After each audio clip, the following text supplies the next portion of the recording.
सुब्हानक ला इल्म लना इल्ला मा अल्लमतना इन्नका अंतल अलीमुल हकीम। रब्बी इश्रह ली सदरी वयस्सिर ली अमरी वाहलुल उक़दतम मिन लिसानी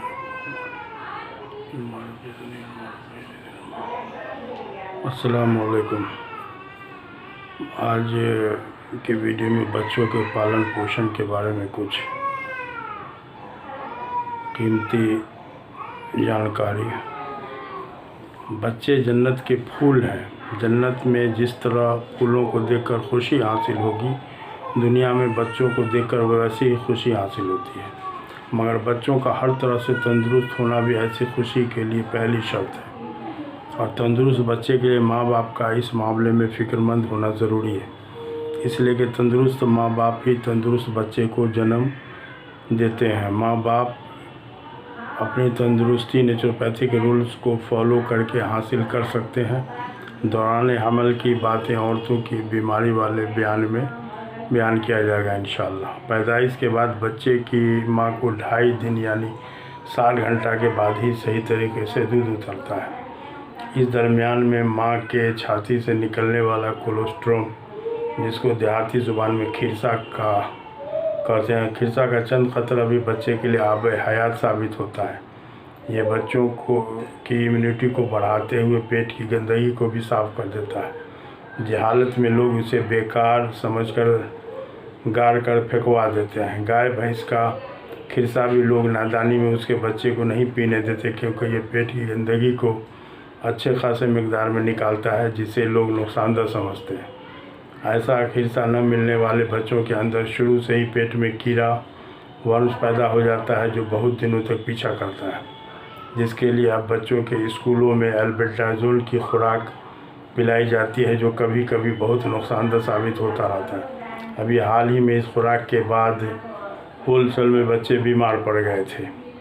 बच्चों को 6 माह तक किसी भी ऊपरी ग़िज़ा की ज़रूरत नहीं होती। बच्चे को आम हालत में 5 माह के बाद ही दांत निकलना शुरू होता है, जो इस बात की अलामत है कि अब बच्चे को माँ के दूध के अलावा ऊपरी ग़िज़ा पचाने के लिए तैयार किया जा रहा है। वैसे 5 माह बाद माँ के दूध के दरमियान में रसीले फलों जैसे संतरा का जूस दिया जा सकता है। बच्चों के लिए माँ के दूध से बढ़कर हर तरह से फुल फ्लेज और सेहतमंद डाइट कुछ और नहीं हो सकता। माँ का दूध बच्चे के क़ुव्वत मुदाफ़ियत यानी इम्यूनिटी पावर को भी बढ़ाता है। ये दूध बाहरी किसी भी तरह के जरासीम से पाक होता है। मगर आजकल तो कुछ फैशन के तौर पर या फिगर ख़राब होने की जहालत वाली सोच के चक्कर में अपने बच्चे को कुदरत के बहुत ही कीमती और फ़ायदेमंद तोहफे से माएँ महरूम कर देती। हालांकि बच्चे को अपना दूध पिलाकर पालना माँ के लिए बहुत फ़ायदेमंद है। एक रिसर्च में आ चुका है कि जो औरत 20 साल की उम्र तक बच्चे की माँ बन के अपने बच्चे को अपने दूध पर पाल लेती है, उस औरत का बच्चेदानी और ब्रेस्ट के कैंसर का ख़तरा टल जाता है। बच्चे को दूध पिलाने के सबब दूध के लिए ज़िम्मेदार हार्मोन प्रोलैक्टिन की पैदावार बढ़ जाती है। माँ के खून में एस्ट्रोजन और प्रोजेस्टेरोन हार्मोन तेज़ी से घटने लगता है। इस वजह कर कम से कम 20 हफ्ता तक ओवेरी में अंडा नहीं बन पाता। इस तरह दूसरे हमल से बचाव का कुदरती तरीक़ा बग़ैर किसी दवा या इंतज़ाम के हो जाता है, जबकि इस मकसद के लिए इस्तेमाल होने वाली कंट्रासेप्टिव पिल्स छाती, बच्चेदानी और ओवेरी के कैंसर का कारण बनती है। दूध पिलाने वाले बच्चों की माँ ब्रेस्ट फीडिंग के सबब मोटापा से भी बची रहती है। बच्चा जितना दूध खींचता है उतना ही प्रोडक्शन भी होता रहता है। इसलिए जुड़वा बच्चे को भी अपने दूध पर पालना माँ के लिए आसान होता है। कुछ दिन पहले तक की बात है जब बच्चे को माँ के दूध के अलावा कोई भी दूध पिलाना ऐब समझा जाता था, मगर आजकल तो मामला उल्टा हो गया है। मगर अब सरकारी तौर पर माँ को बच्चे को अपना दूध पिलाकर पालने के लिए हौसला अफजाई किया जा रहा है। ऐसा कदम काबिल तारीफ़ है। बच्चों की कुछ ख़ास बीमारियों जैसे बच्चों की मिर्गी, इन्फेंटाइल एपिलेप्सी के कामयाब इलाज में बच्चों के माँ को दवा खिलाकर दूध के असर के ज़रिए दूध पीते बच्चों की मिर्गी का आसान इलाज किया जा सकता है। इस तरह जड़ी बूटी के तासीर से सीधे तौर पर बच्चे को माँ के दूध के ज़रिए फ़ायदा पहुँचाया जा सकता है। अगर किसी वजह अगर बच्चे को माँ का दूध न मिल सके तो फिर किसी शरीफ और तंदुरुस्त औरत के दूध पिलाने का इंतज़ाम करना चाहिए। अगर ऐसा भी ना हो सके तो फिर बकरी का दूध ही सही हो सकता है। ये भी ना हो सके तो गाय के दूध की बलाई यानी छाली निकालकर थोड़ा सा उबला हुआ पानी मिलाकर देना चाहिए। दूध का असर बच्चे के दिमागी नशोनुमा पर भी पड़ता है। जैसे जैसे बच्चे की उम्र बढ़े गाय का दूध में पानी मिलाने की मकदार घटाई जानी चाहिए। जबकि पैदाइशी बच्चे के तालू में किसी नेक आदमी से खजूर चबवाकर तालू में चिपका देने की हिदायत हदीस में मौजूद है, तो खजूर किसी भी उम्र के बच्चे के लिए फ़ायदेमंद ही होगा। सिर्फ उसको पानी में फुलाकर किसी तरह से मसल कर बच्चे को आसानी से निगलने लायक बनाकर दिया जाए। बच्चे को हर दूध के फीड यानी खुराक के दरमियान में जले हुए पानी के साथ शहद मिलाकर दिया जा सकता है। वैसे आजकल कुछ लोग छोटे बच्चे को शहद देने से मना करते हैं, पता नहीं उनका क्या लॉजिक है, समझ में नहीं आता।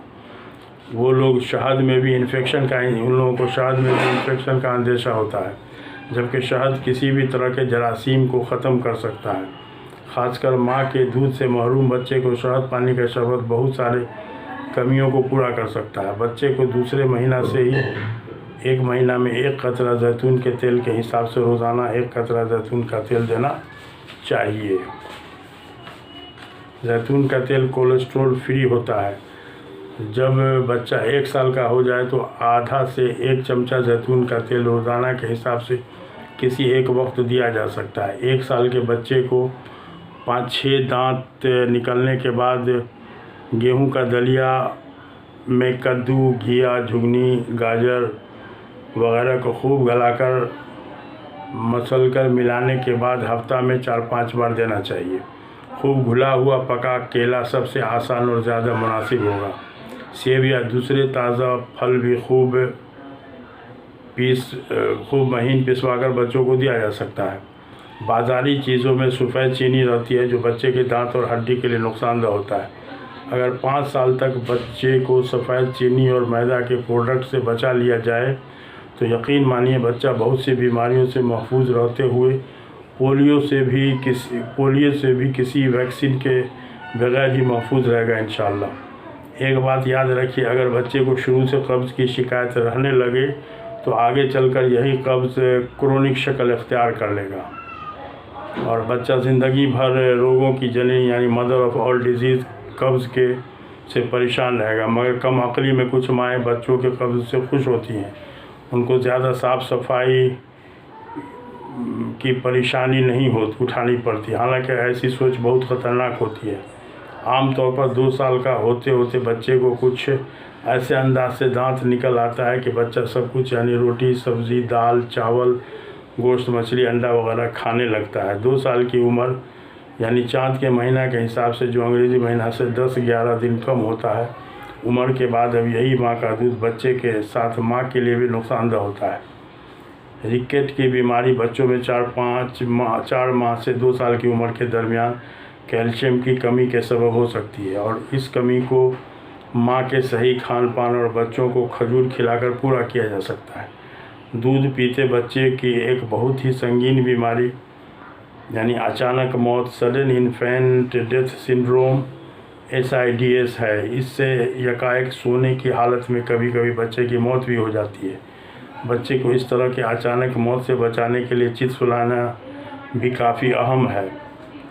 सेरोटोनिन तंत्र, जिसे मेडुला ओब्लोंगाटा भी कहा जाता है, दिमाग के निचले हिस्से में मौजूद होता है। यही वो दिमाग का हिस्सा है जो बहुत से जिस्मानी कारकर्दगी का ज़िम्मेदार होता है। मिसाल के तौर पर दिल की धड़कन, सांस लेना, ब्लड प्रेशर और जिस्मानी टेम्परेचर को कंट्रोल करता है। अगर किसी सबब अगर बच्चे को सांस लेने में मुनासिब हवा नहीं मिल पाती, मसलन औंधे मुँह सोना या किसी मोटे कपड़े से बच्चे को ठंडक से बचाने के लिए लपेट देना, ऐसी हालत में सेरोटोनिन तंत्र यानी सेरोटोनिन का निज़ाम बच्चे को अपनी हालत यानी पोजीशन तब्दील करने की हिदायत देता है, मगर बच्चा खुद से हरकत नहीं कर सकता। ऐसी हालत में रिएक्शन के तौर पर बच्चे की मौत हो जा सकती है।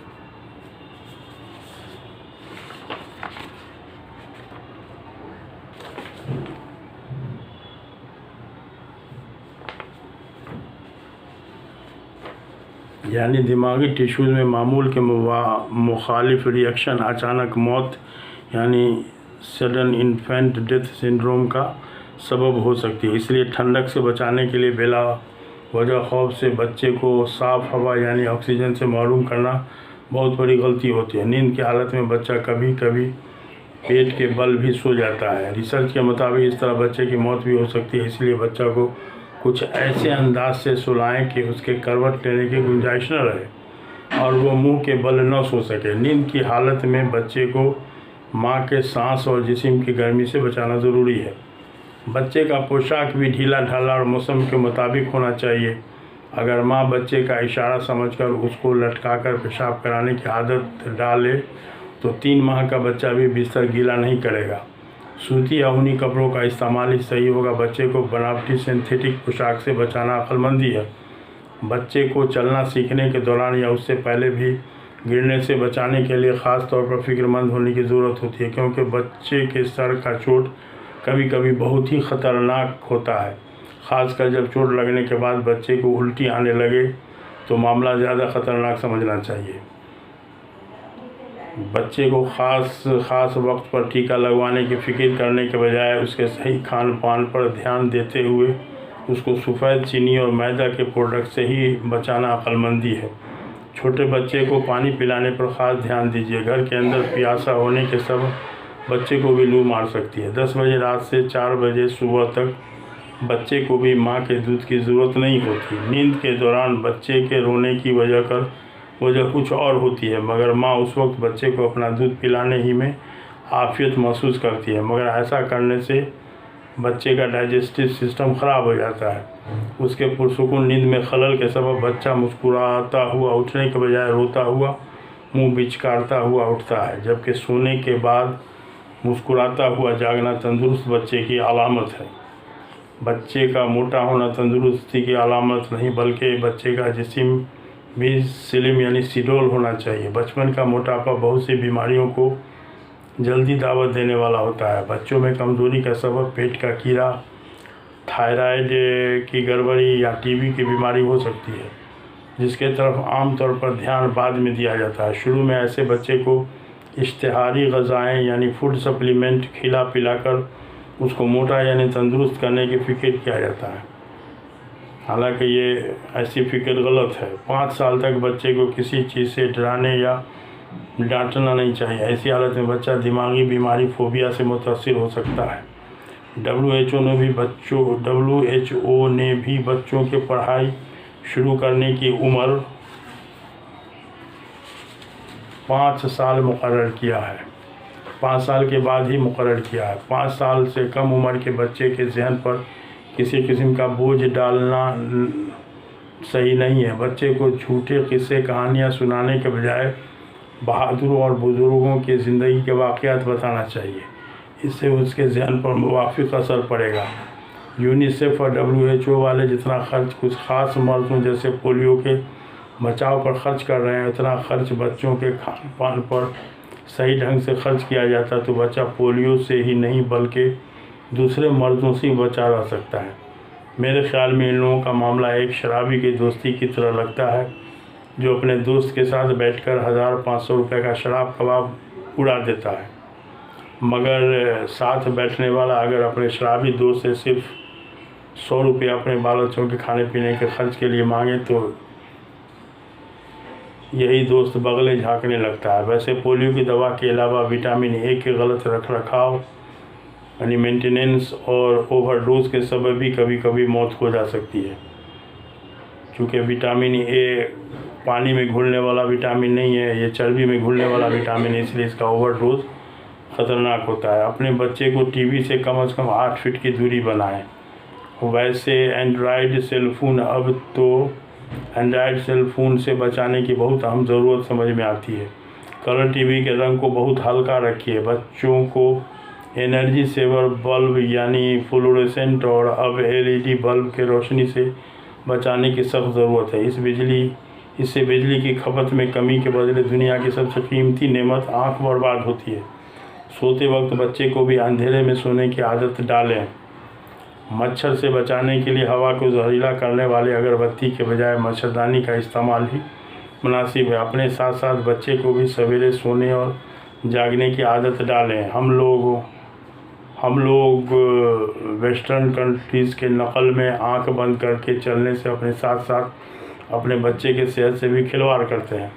बच्चों का मोटापा आजकल वेस्टर्न कंट्री के लिए मसला बनकर उभर रहा है। किसी अच्छे प्राइवेट स्कूल में जहां मोटी रकम डोनेशन देकर अमीर लोगों के बच्चे ही दाखिला लेते हैं, छुट्टी के वक्त साइड में खड़े होकर मुआयना करेंगे तो आपको 40% बच्चों की आँख में पावर वाला चश्मा मिलेगा। क्या यही एक बात बच्चों के सेहत पर शुरू से ही ध्यान देने के तरफ इशारा नहीं करती? माने उन लोगों को कौन सी कमी है जो आँख में चश्मा लगा? तो समझिए कि उन लोगों को बैलेंस डाइट न जानकारी है न मिल पाता है, इसीलिए छोटे छोटे बच्चों को चश्मा की ज़रूरत पड़ जाती है। मालिश किसी के लिए भी फ़ायदेमंद है, मगर ख़ासकर छोटे बच्चों को उसकी ज़रूरत भी होती है। मालिश के ज़रिए जिस्म को रगड़ना ही फ़ायदेमंद होता है। तेल के ज़रिए तो फिसलन पैदा की जाती है। वैसे जैतून के तेल से मालिश ज़्यादा फ़ायदेमंद हो सकता है। हदीस में भी उसको खाने और लगाने की तलक़ीन है। वैसे न मिलने पर सरसों के तेल से भी मालिश किया जा सकता है, मगर मालिश का असल फ़ायदा मालिश के बाद गुस्ल में पोशीदा है। अगर किसी वजह से गुस्ल की हिम्मत न हो तो मालिश के बाद सारे जिस्म को नॉर्मल पानी में गीले कपड़ा से पोंछना ज़रूरी है। मौसम के मुताबिक बर्दाश्त लायक धूप में बच्चों की मालिश करने पर सनशाइन विटामिन यानी विटामिन डी भी मिलेगा, जो कैल्शियम को सेल में घुसने के लिए ज़रूरी है। आखिर में एक बहुत ही ज़रूरी बात जिसके तरफ आसानी के लिए बच्चों की माएँ कम ही ध्यान देती हैं। आजकल बच्चों के इस्तेमाल में डायपर के खर्च में भी कंपटीशन होती है। कहीं कहीं बच्चों का सालाना डायपर का बजट 50,000 से भी एक्सीड कर जाता है, मगर डायपर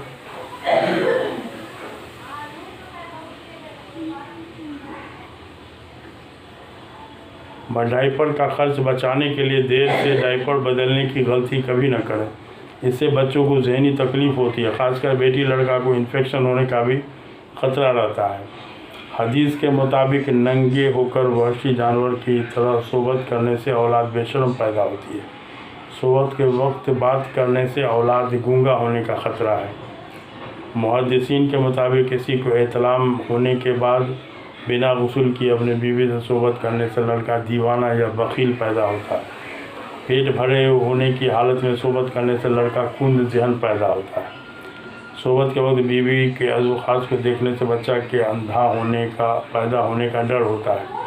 बच्चा पैदा होने पर दाहिने कान में अज़ान और बाएं कान में तकबीर करने की बरकत से बच्चा सिबियान यानी इन्फेंटाइल एपिलेप्सी बच्चों की एक किस्म की मिर्गी से महफूज रहता है।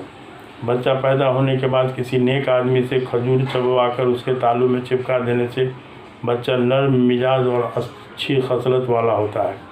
बच्चा के पैदाइश के 7वें दिन उसका अच्छा मानीदार नाम रखना चाहिए, क्योंकि बुरा नाम उसके हक़ में बदशगुनी है। हुज़ूर सल्लल्लाहु अलैहि वसल्लम बुरे मानी के नाम को बदल दिया करते थे। हुज़ूर सल्लल्लाहु अलैहि वसल्लम ने फरमाया कि अपने औलाद को बेशरम और बेवकूफ़ औरतों से दूध मत पिलवाओ, क्योंकि दूध दिमाग पर असर करता है। हदीस के मुताबिक जो इंसान दस्तरखान पर का गिरा हुआ लुक़मा खा लेवे तो वो महर हो जाता है जन्नत के हुरों का। अल्लाह ताला उसको बचा कर रखेंगे, जज़ाम, बर्स, जुनून और उसकी औलाद को भी बचाएंगे। हुज़ूर सल्लल्लाहु अलैहि वसल्लम ने फरमाया अपने बच्चों को गलसुआ यानी मम्स, जिसको अरबी में उज़रा बोलते हैं, होने पर कुस्तुल बहरी का इस्तेमाल करो। दबाने और मलने से तकलीफ़ न दो। हुज़ूर सल्लल्लाहु अलैहि वसल्लम ने हसन रज़ियल्लाहु ताला अन्हु, हुसैन रज़ियल्लाहु ताला अन्हु और मोहसिन रज़ियल्लाहु ताला अन्हु, नवाज़